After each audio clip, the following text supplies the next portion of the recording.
خاموش ہے تاریخ کے شام کے بازار میں لیلا کہاں تھی، کچھ پتا نہیں مورخ کو۔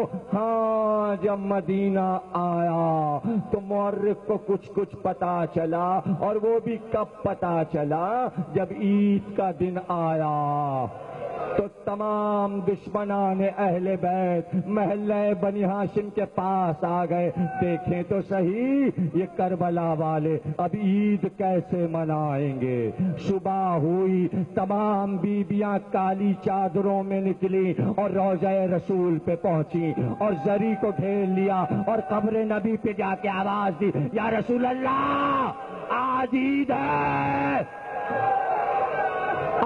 کربلا کے بعد عید آئی ہے، تعزیت لیجئے۔ گھر اجڑ گیا، کیسی عید؟ رو لو۔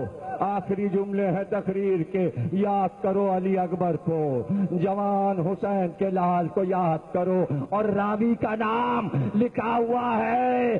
راوی نے دیکھا کہ ایک بلند قامت بی بی روضہ رسول سے باہر آئی، اس کے پیچھے پیچھے کنیز چل رہی تھی۔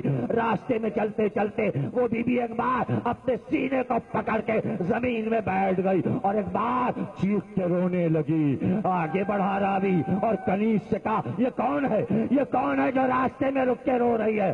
کنیز نے کہا، وائے ہو تجھ پر، نہیں پہچانتا، یہ علی اکبر کی ماں ام لیلا، یہ علی اکبر کی ماں ام لیلا۔ کہا یہ کیا کہہ رہی ہے؟ کہا جب یہ باہر نکلی تو اس نے جوانوں کو عید ملتے ہوئے دیکھا تو یہ پکار کے کہہ رہی ہے، ارے میرا علی اکبر اگر آج ہوتا تو اپنے دوستوں سے آج عید ملتا، کہاں ہے میرا جوان علی اکبر؟